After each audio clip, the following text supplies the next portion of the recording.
A large group of protesters gathering for a fourth straight day in downtown Detroit. This time, the demonstration ending rather peacefully.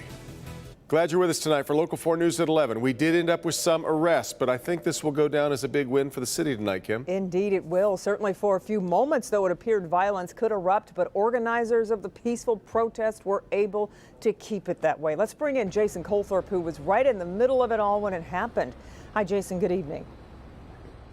Good evening. This was extraordinary to see, Kim. Hundreds of protesters marching toward police, and they end up in a standoff, and this could have gone either way. And believe me, there were people in that crowd that wanted things to escalate, but take your hat off to some of the Detroit leaders that have gone public to tell people violence is not the answer, putting their money where their mouth is. We're out here in this crowd and able to steer them away and back to their vehicles and leave the scene. And among them, an unlikely hero, a teenage boy. Day 4 of Detroit's protests against police brutality in the name of George Floyd started like the others, with a rally outside of DPD headquarters. This man even brought his young daughters. Oh yeah, I had to get permission from mom to bring them down here, and we're being careful.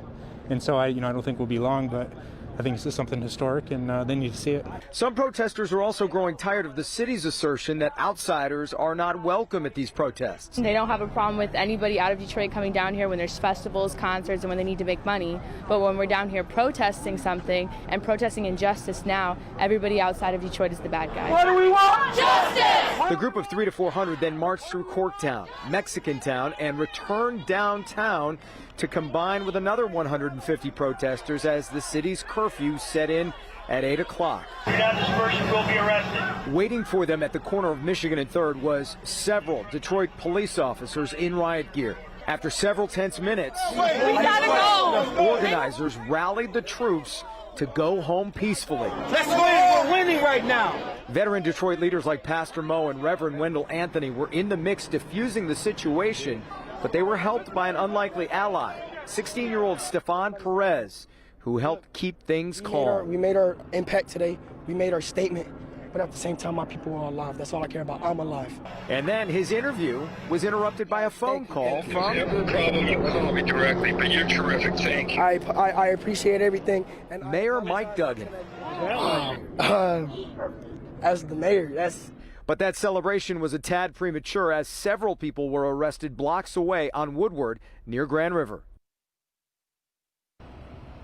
What you couldn't hear there in that last piece of video was police asking that man with an automatic rifle where he was from. He said Mount Pleasant, and they said to him, well, you should have stayed there.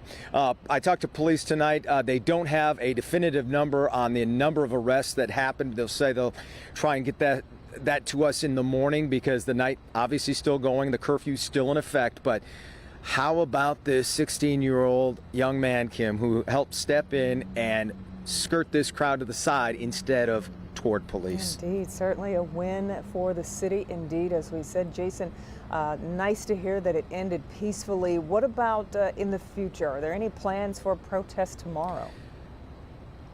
Well, I don't think there's anything official. However, a lot of them were talking as they left the scene. That's how they got a lot of them to leave peacefully. We're going to do this tomorrow. We're going to do this as long as it takes for them to hear our message. So, judging from what they were saying to us on the scene, I would bet we're going to see this again tomorrow. Yeah. Okay.